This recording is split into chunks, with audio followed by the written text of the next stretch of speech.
Hi guys! Welcome back to my channel and welcome to Vlogmas Day 3! And for today's video, kung may mga narinig man kayong mga voices on the background, it's my husband. Nagre-review siya for RN, so may mga maririnig kayong mga nagsasalita dyan. Dito ako ngayon sa bahay and it's our Vlogmas Day 3. And for today's video, may i-share ako sa inyo na isang surprise gift from my husband. Supposedly, bibili kami ng pajama for our pajama Christmas party on the 24th of December with friends. Hindi ko alam kung anong pumasok sa isip ng asawa ko, pero napadaan lang kami sa shoe store kung saan nandun yung aking pinakamimithing sapatos ever since. Backstory lang, I am supposed to buy this kind of shoes 2 years ago or last year, but then yung size ko is not available in the store, so I have to order it online. And when it came, maling size yung naipadala nila, maling size pa rin yung naipadala nila. So sabi ko nun sa asawa ko, I think hindi pa para sa akin yung sapatos na yun. Anyway, yung binili ng asawa ko na yung sapatos, same brand, but it's not the classic style. No, yung bilhin ko sana before. But this one is, I can wear this for winter, spring, and fall. So, yeah, I don't know. Wala naman siguro nagsusuot ng ganito sa summer. Yeah. But I can wear it for 3 seasons, so medyo sulit. I don't want to reason out the price, pero medyo pricey siya. But still, I think, sabi naman ng asawa ko, I deserve it. So, why not?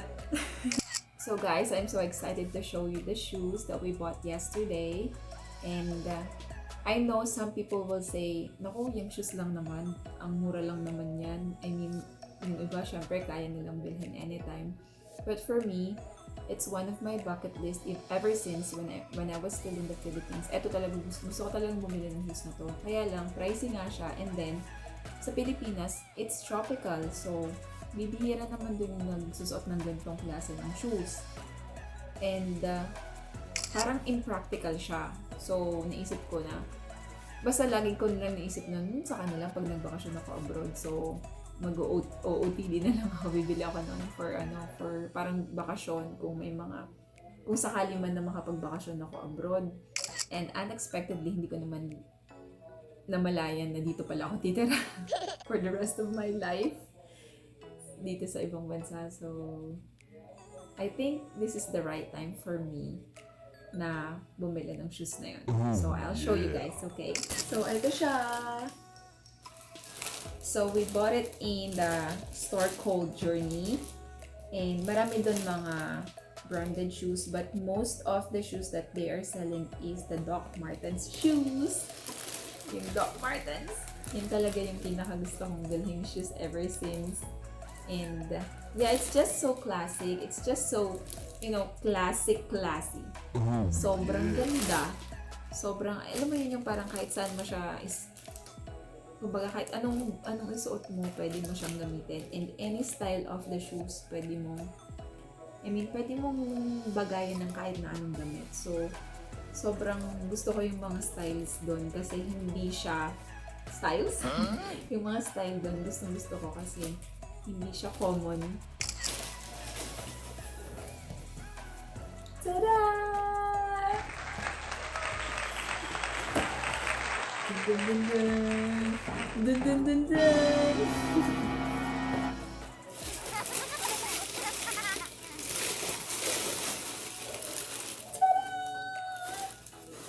This is the shoes. Ito na yung shoes. So, I so love it. So, pwede mo siyang i-fold. So, it's a boots. It's like a winter boots. Pero pwede siya sa fall and sa spring. So, yun yung style niya. Yan. Tada! Tapos, andito lang yung tatak niya.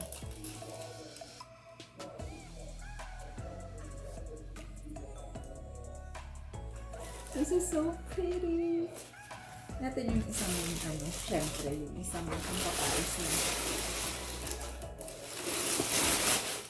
Tada!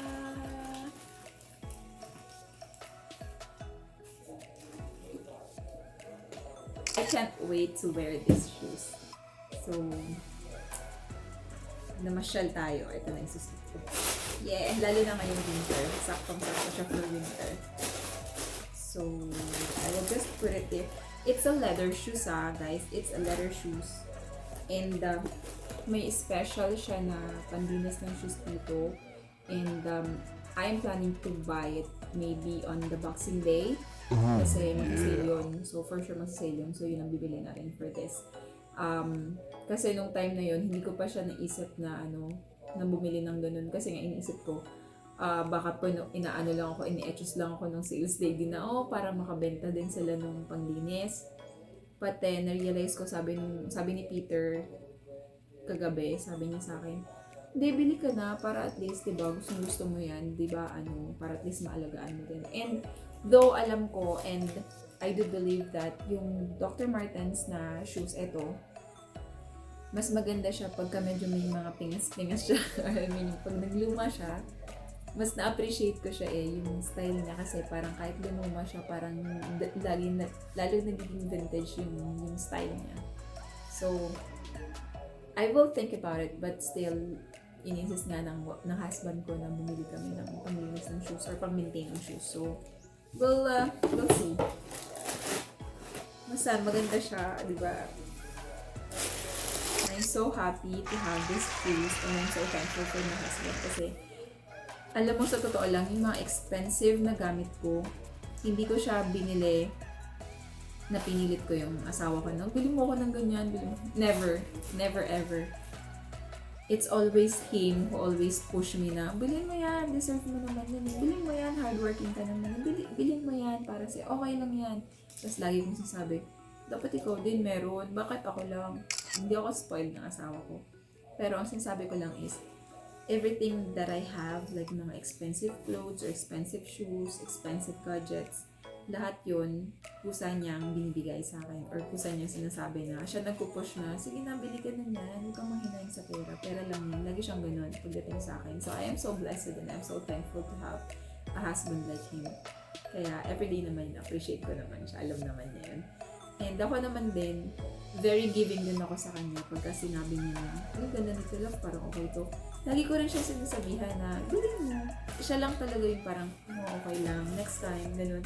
Hindi ko alam, pero parang gusto niya yung mga moments na ganun. Mas gusto niya pang, halimbawa, maggala or mag-drive kami outside London or magpasyal-pasyal lang, pumunta sa lake. Yung mga gusto niya lang ganun lang.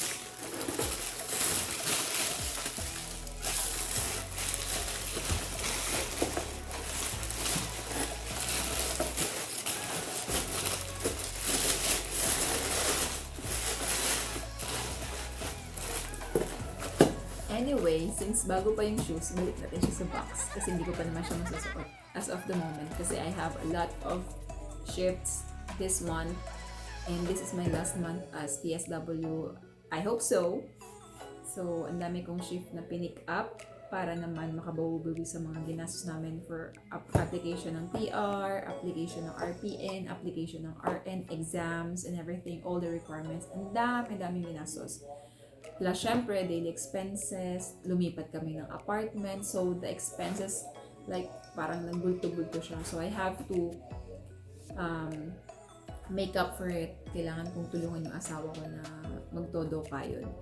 And, yeah, and we have a surprise for you next year, yung mga last quarter. So, i-vlog ko din yan for sure, kasi I'll be more active in vlogging. So, try ko na makapag-vlog ako after this Vlogmas, maybe makapag-vlog ako for like every week or basta most of the time na may time ako, gagamitin ko sa pag-vlog because I love doing it and I always love sharing this to my friends and my subscribers. Usually naman lahat naman since konti lang naman din ang subscribers ko, alam ko, makakilala ko yung subscribers ko and they are my friends, my former classmates, my co-workers, and like my former workmates. So, mga kilala ko sila. So, masaya ako na mapapanood nila din yung mga vlogs ko. And yeah guys, so sa mga hindi pa po nakakapag-subscribe na nanonood ngayon ng video na to, please do subscribe, like this video, and share it to your friends so they can watch it too. And don't forget to hit the notification bell for more videos and for more updates. And I'll see you on my next vlog. Thank you guys, and don't forget, always, always, always spread love, love, love, and no to hate. Bye!